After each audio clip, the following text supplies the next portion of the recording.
그리고 능력 있는 여인이라는 제목으로 하나님의 말씀을 잠시 나누고자 합니다.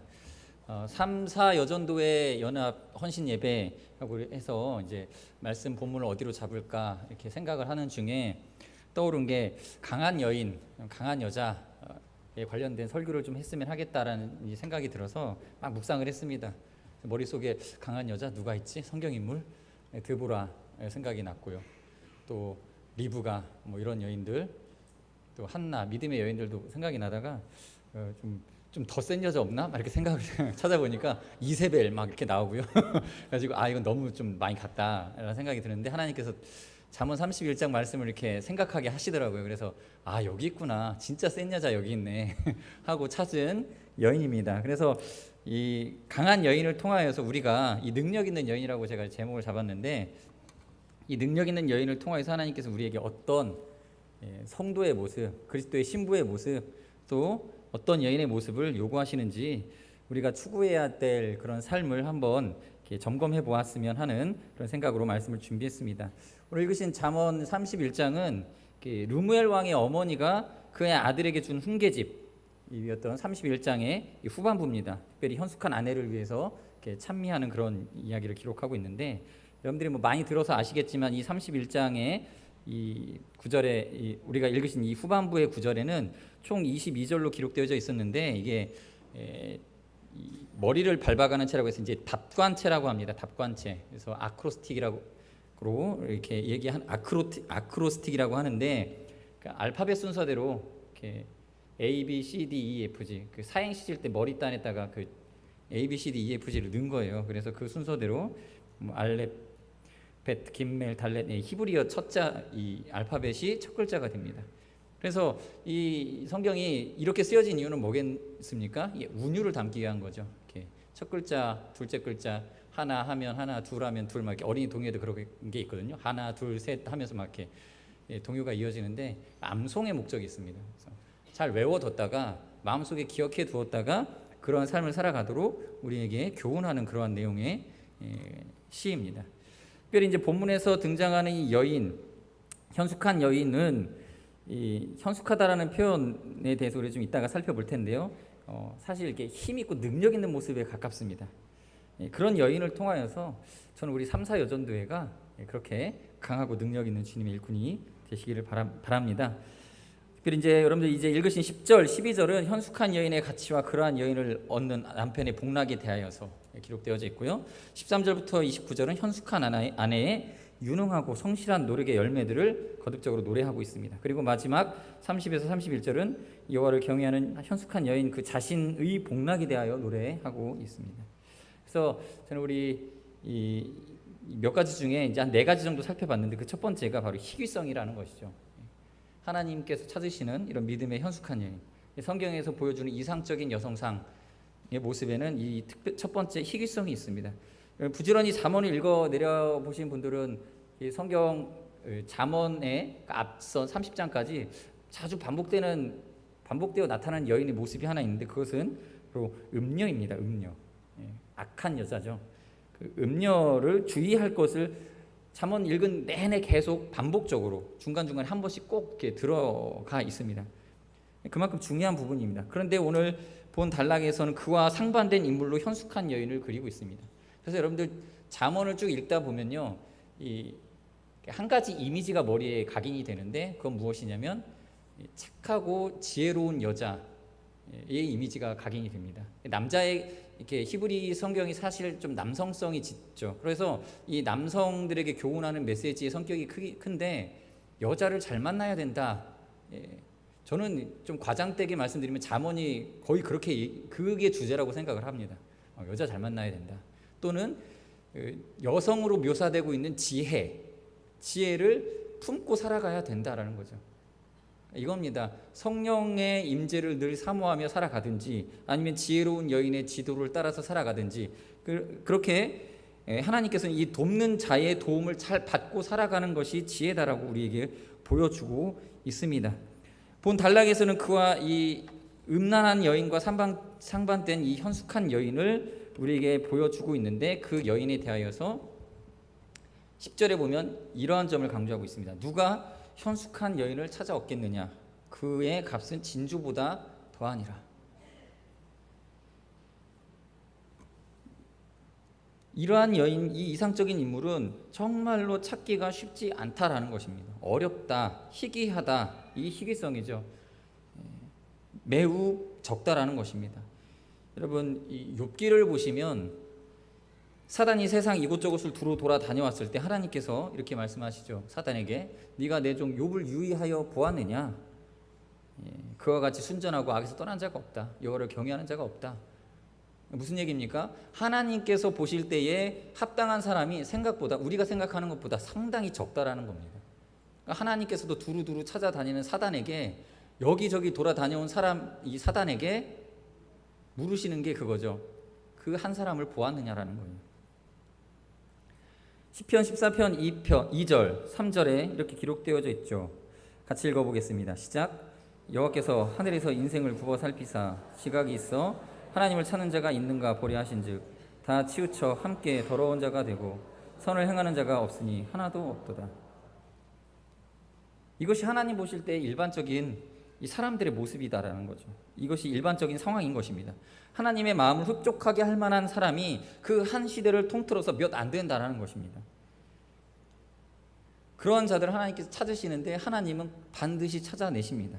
사울 왕 당시 타락한 사울을 대신하여서 그 믿음의 공동체 가운데서 하나님의 통치를 이끌어갈 그러한 한 사람을 세워야 했는데 그 많은 사람들 가운데 또 사울의 많은 신하들 가운데 고관 대작들 가운데 그러한 사람이 없었습니다. 그런데 하나님은 이미 하나님 마음에 합한 사람을 한 명 이미 발견해 놓고 계셨습니다. 그는 베들레헴 시골의 한 시골집의 8번째 아들이었습니다. 장성한 형들의 존재감에 가리워져서 쉽게 사람들의 눈에 띄지 않는 그냥 양치는 목동이었지만 그가 비록 숨어 있을지라도 하나님은 그를 알고 계셨고 찾아내셨습니다. 누구죠? 바로 다윗 왕입니다. 지금은 이제 우리가 다윗 왕이라고 얘기하는데 사실 그냥 소년 다윗이었습니다. 그 한 사람 하나님께서 찾고 발견하셨고 그를 기름 부으시기 위하여서 자기의 종 사무엘을 보내셔서 그 많은 사람들의 그 외적인 화려함들을 다 지나치고 무시하게 하신 후에 그를 찾아 기름 붓게 하셨습니다. 여러분, 하나님이 찾아내셔서 발견되어지는 이 한 소년과 같이 되시기를 바랍니다. 많이 없습니다. 성경에서 이 현숙한 여인을 찾고 있는데 많이 없다라고 얘기하는데 사실 이건 종말론적인 이야기일 수 있습니다. 하나님께서 찾으시는 사람이 믿음의 때에 우리 현 시대를 살아가는 이 시대에 많지 않다라는 거예요. 정말 적다라는 것입니다. 누가복음 18장 8절 다 같이 읽어보겠습니다. 시작. 내가 너희에게 이르노니 속히 그 원한을 풀어주시리라. 그러나 인자가 올 때에 세상에서 믿음을 보겠느냐 하시니라. 이 구절에 담겨져 있죠. 누가 어떤 사람이 믿음이 있겠느냐. 오늘 본문에 나오는 누가 현숙한 여인을 찾아 얻겠느냐. 비슷한 뉘앙스의 한탄 아니겠습니까? 없다라는 것입니다. 희귀하죠. 여러분, 하나님이 찾으실 때 하나님 앞에 합당한 사람이 이렇게 희귀한데 이걸 또 역으로 우리가 생각해 보셔야 됩니다. 그렇다면 내가 하나님에 합당한 사람이 되려면 얼마나 나는 독특한 존재가 되어야 되는가 묵상해 보시기 바랍니다. 사실 좀 우리 사람의 욕망은 다른 사람들하고 어느 정도 같이 비슷한 수준으로 그리고 같이 어울려서 살고 싶은 그 욕구가 있죠. 그런데 거기서 벗어나서 특별하고 구별된 삶을 살아가야 됩니다. 정말 하나님의 사람이 되기 위하여서는 그 외로움과 고독을 감당해야 되는 것이죠. 그래서 내가 독특하다라는 것, 내가 특별한 사람이다라는 것에 대해서 그것을 받아들이시고 또 하나님께서 찾으시는 사람이 되기 위해서는 매우 독특한 삶을 살아가야 된다라는 것을 우리가 인식하시면서 그런 믿음의 싸움을 싸워 나가시길 바라겠습니다. 두 번째로 이 현숙한 여인에게서 발견되어지는 또 특징은 이 노동의 신성함을 가지고 있다는 것입니다. 여러분 13절을 보시면 13절에 그는 양털과 삼을 구하여 부지런히 손으로 일하며 라고 기록하고 있습니다. 이 여인이 직접 손으로 노동하였음을 보여줍니다. 그리고 19절에도 보시면 19절 손으로 손뭉치를 들고 손가락으로 가락을 잡으며 이렇게 라고 다시 한번 강조되어져 있습니다. 이 여인이 이처럼 직접 노동한 것은 이 여인이 그 처지나 형편이 궁핍하여서가 아니었습니다. 여러분 다른 구절들을 보시면 여기 나오는 이 여인을 만약에 한 인물로 본다면 이 여인은 밭도 있고요, 포도원도 있습니다, 여종도 있고 자식들도 많은 것을 볼 수 있습니다. 그럼에도 이 여인의 이 노동하는 모습은 아침 일찍부터 밤까지 계속되고 있습니다. 그러니까 거칠애로 하는 노동이 아니고 일시적인 것이 아니라 이 사람의 삶에 이미 그 근면함 가운데, 성실함 가운데 그렇게 노동하고 있다는 것입니다. 여러분들 옛날 드라마 사극을 보면 보통 대감마님의 모습은 어떻습니까? 비단옷 걸쳐 입고 대청마루에 앉아가지고 종들에게 노동을 시키고 자신은 손가락 하나 까딱하지 않는 그런 마님의 모습 아닙니까? 근데 이런 모습과는 다른 모습이다라는 거예요. 우리 유교 문화에서는 이 노동을 굉장히 천하게 여기고 마치 어떤 육체 노동을 하는 것은 천한 일이고 정신 노동을 하는 것은 조금 더 높은 수준의 일이다라고 생각을 하는데, 이 성경이나 이 문화권에서 보는 이 현숙한 여인의 모습은 스스로 손으로 애쓰고 수고하는 일들을 하고 있다는 것을 보여주고 있습니다. 여러분, 노동은 신성하고 아름다운 것입니다. 누구에게나 마찬가지입니다. 남자가 됐든 여자가 됐든 그것은 신성한 것입니다. 지난 5월에 해피 패밀리 페스티벌이라고 해서 우리가 사진 촬영을 하는, 그리고 그 중에서 이쁜 사진을 골라서 순위를 매겨서 상을 줬습니다. 큰 상은 아니었지만 인터넷에다가 사진을 올려놓고 후보들을 쫙 올려놓고 이렇게 댓글로 많은 댓글을 받은, 칭찬을 받은 그 사진을 이렇게 선정을 했는데요. 그때 1등이 어떤 사진인지 여러분 아십니까? 관심 있게 보셨던 분들은 아시겠지만 식당 봉사팀이 식당 봉사 끝나고 나서 그 식기 도구들 있죠. 이게 좀 커요. 워낙 사람들 많이 살아서 이거 들고 이렇게 서 있는데 이게 식기 도구가 아니라 꼭 무기처럼 들고 서 있어요. 이렇게 막 이렇게 하고 막 이렇게 무섭게. 그게 1위를 했어요. 이게 저도 그거 보면서 이게 1위 하겠다라는 생각이 들긴 했는데, 아름다움과 이것이 어떤 관계였을까 지금 생각해 보면 사람들이 노동의 신성함의 아름다움을 본 거죠. 2위는 뭐였는지 아십니까? 우리 영화부 선생님들이 애기 들쳐업고 둘씩 뭐 이렇게 하나씩 뭐 이렇게 들쳐업고 찍은 사진이었어요. 근데 그 모습이 아름답다라는 거예요. 많은 사람들이 봤을 때 그냥 이렇게 포즈하고 얼굴 이쁘게 각도 잡고 찍은 사진보다 이렇게 노동하다가 이렇게 앞치마 걸치고 그대로 그 복장 그대로 내려와서 식도구 들고 찍은 사진, 애기들 부여 안고 찍은 사진, 이 모습에서 아름다움을 봤다라는 것이죠. 여러분, 그게 우리들이고 하나님도 그렇게 보십니다. 하나님은 땀 흘리는 여성들의 모습에서 아름다움을 발견하십니다. 손가락에 물 하나 묻히지 않고 사는 것은 복이 아닙니다. 태초에 하나님께서는 인간을 만드실 때 하나님께서도 직접 흙으로 빚어 사람을 만드셨고, 어느 정도의 수고였는지 우리는 그 감을 잡을 수 없지만, 그러나 제7일에 안식을 하지 않으면 안 되실 정도로 하나님께서 수고하셔서 창조하셨던 분이십니다. 그리고 지금도 그 창조한 이 세계를 통치하시는데 수고를 다하여 통치하고 계십니다. 우리 자신이 하나님의 손으로 지어진 작품이고, 또 우리의 구원 또한 그리스도의 십자가의 그 거친 고난을 통해서 얻은 것을 우리는 기억해야 됩니다. 그리고 사람들이 낮고 천하게 여기는 일일지라도 더 기쁘게 감당함으로써 주님으로부터 더 높임 받는 그러한 일꾼들이 되시기를 바랍니다. 16절에 보시면 이렇게 기록되어져 있죠. 16절 다 같이 읽어보겠습니다. 시작. 밭을 살펴보고 사며 자기의 손으로 번 것을 가지고 포도원을 일구며 라고 하고 있죠. 여기서 살피다, 간품하다라는 거죠. 그냥 밭을 사는 게 아니라 이렇게 밭을 하나 사더라도 대충 사는 게 아니라 자기가 꼼꼼하게 살펴보고, 그러니까 노력을 기울이는 거예요. 모든 일에 노력을 기울이고 수고를 하는 거죠. 자기의 손으로 번 것을 가지고 포도원을 일구며, 이 구절을 가지고 은행에서 융자 받으면 안 되고 자기가 노력한 것, 가진 것만 가지고 이렇게 경제활동을 해라, 이런 의미는 아닙니다. 그런 게 아니라 이 여인은 어떤 그 허황된 욕심으로 무리하게 다른 사람의 돈을 꾸어가면서 그렇게 투기하거나 사기를 치거나 그런 부정한 방법으로 어떤 돈을 얻는 것이 아니라 정당한 방법을 쫓고 또 연구하고 노력하여서 그렇게 자기의 소유로 자신의 사업을 확장해 나간다는 것을 보여주고 있습니다. 여러분, 느리게 보여도 정직하고 깨끗한 방법으로 소득을 얻는 것이, 이것이 성경이 보여주는 아름다움 그리고 그 노동의 속성인 것이죠. 오늘날 많은 사람들은 돈에 대한 욕심과 또 빨리 부자가 되려는 욕망에 사로잡혀서 재물을 얻을 수 있다면 수단 방법을 가리지 않습니다. 대기업은 대기업대로 유리한 지위를 이용해서 중소기업의 기술을 빼앗고, 또 중소기업은 중소기업대로 노동자들의 임금을 체불하거나 품질을 속이는 방법으로 이렇게 이익을 남기려 하고, 개인은 개인대로 도박을 하거나 뇌물, 또 투기, 사기, 절도 여러 가지 방법을 동원해서 이득을 얻으려고 하는 그런 시대를 살아가고 있습니다. 혹 교인들 가운데서도 이런 생각이 혹 마음이 젖어버린 경우들이 있습니다. 그래서 어찌되었든 많은 돈으로 하나님께 드리면 속죄가 될 것이다, 뭐 이런 식의 생각을 하고 있기도 한데, 절대 하나님은 그렇지 않습니다. 신명기 23장 18절 신명기 23장 18절 읽어보겠습니다. 시작. 창기가 번 돈과 개 같은 자의 소득은 어떤 서원하는 일로든지 내 하나님 여호와의 전에 가져오지 말라. 이 둘은 다 내 하나님 여호와께 가증한 것임이라. 돈을 재물, 하나님께서 원하시는 것은 그 재물 자체가 아니라 그것을 바치는 자의 마음과 삶입니다. 잠언 21장 6절 읽어보겠습니다. 시작. 속이는 말로 재물을 모으는 것은 죽음을 구하는 것이라 곧 불려다니는 안개니라.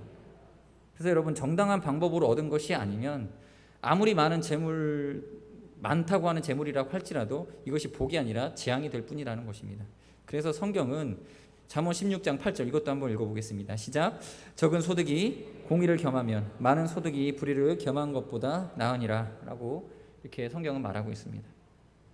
그러므로 성도 여러분, 우리는 이 허황된 욕심으로 무리하게 사업을 확장하고 부당한 방법으로 많은 재물을 쌓으려다가 낭패를 보고 하나님을 원망하는 일은 없어야 되겠습니다. 설령 그렇게 해서 많은 재물을 쌓는다 해도 하나님이 그것을 결코 기쁘게 보지 않으심을 기억해야 합니다. 적더라도 깨끗하고 정직한 방법으로 소득을 얻고 그것을 말씀에 따라 올바로 사용함으로써 하나님에게도 영광이 되고 자신에게도 복이 되도록 해야 되겠습니다.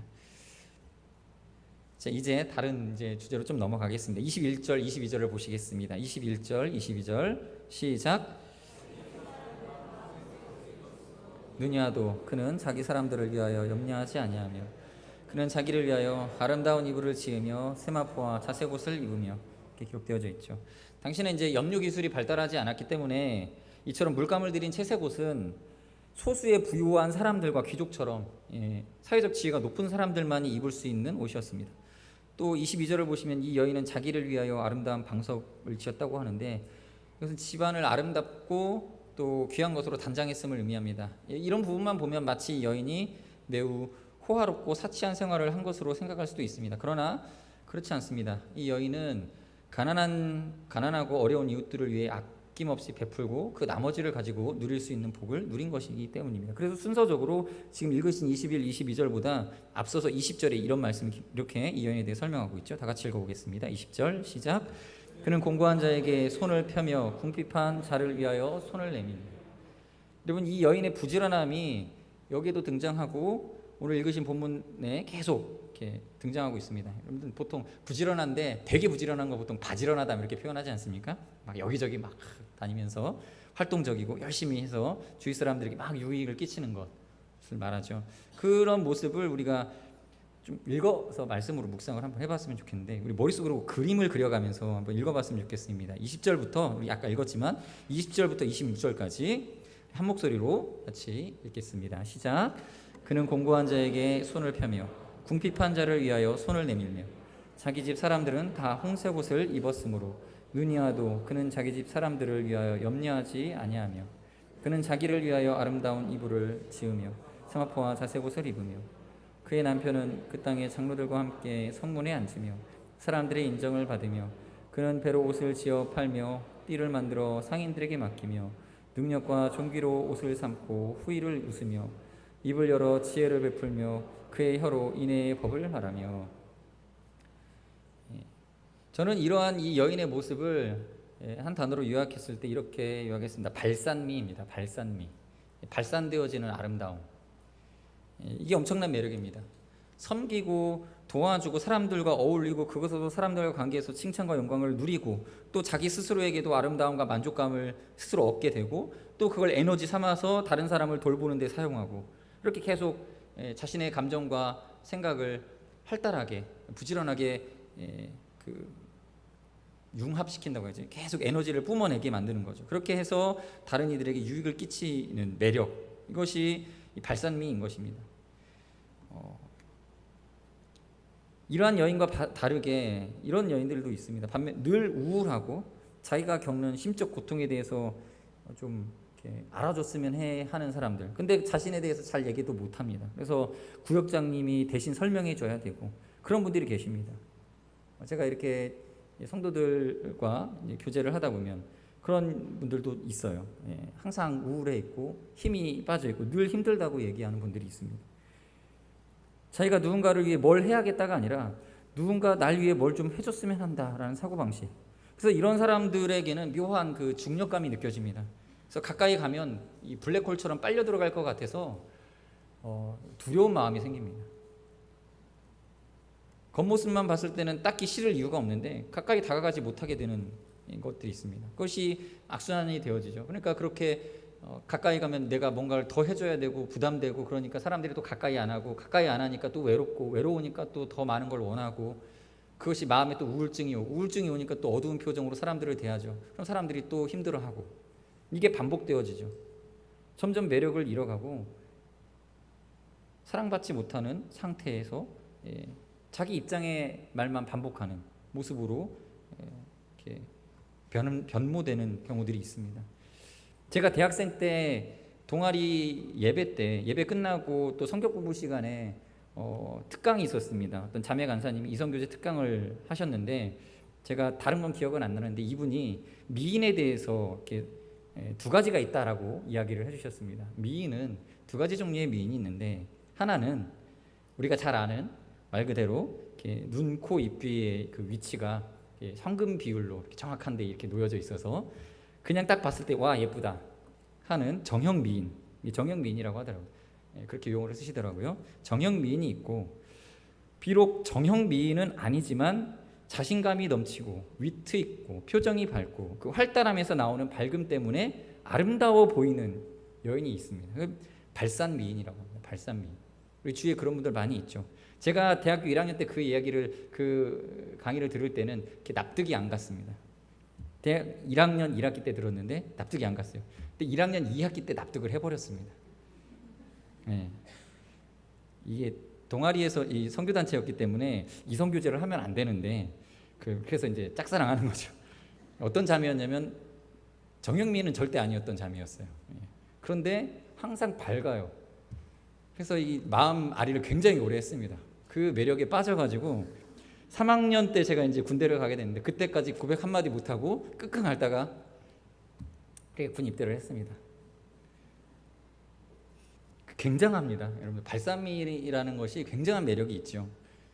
아무튼 여러분 이 매력이라는 것은 다른 게 아니라 가까이 있을 때 에너지를 느끼는 거죠. 그 자매와 같이 있으면 이 에너지를 충전받는 느낌을 받아요.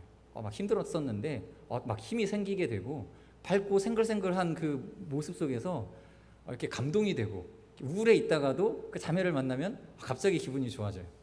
고민이 사라지고. 더 얘기하지 않겠습니다. 우리 3사 여전도회 회원 여러분, 신랑이 여러분을 택한 이유가 얼굴이 예뻐서라고 그럴 수도 있겠지만 그것을 포함해 여러분을 만나면 생기는 에너지가 있었기 때문에 그것 때문에 고백한 거예요. 그것 때문에 고백한 거예요. 그런데 결혼 후에 그 에너지를 전원을 꺼버리는 분들이 계십니다. 이런 말이 있죠. 잡은 물고기에는 더 이상 떡밥을 주지 않는다. 이런 말이 있잖아요. 그러면 안 됩니다. 우리 신랑 되신 분들께서 그 아내를 통해서 에너지를 얻을 것을 기대하기 때문에 결혼을 각오한 거거든요. 같이 있으면 내가 퇴근하고 지쳤었더라도 자매 얼굴을 보면 자매가 웃으면서 이렇게 대화 나누다 보면 회복될 것을 기대하는 마음으로 그렇게 고백을 한 거죠. 유치한 비유지만 여러분 나뭇잎 사귀는요 태양을 완전 사랑합니다. 제가 핸드폰이 그 무선 충전이 되는 충전기인데 핸드폰인데 이 핸드폰은 무선 충전기 패드거든요. 올려놓으면 절대 밤새도록 떨어지지를 않아요. 자석이 붙어 있는 건 아닌데 그렇다라는 거예요. 완전 사랑합니다. 왜요? 자기의 에너지를 채워주기 때문이죠.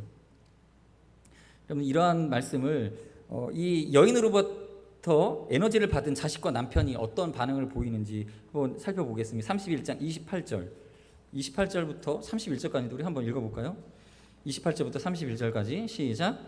그의 자식들은 일어나 감사하며 그의 남편은 칭찬하기를 덕행 있는 여자가 많으나 그대는 모든 여자보다 뛰어나다 하느니라.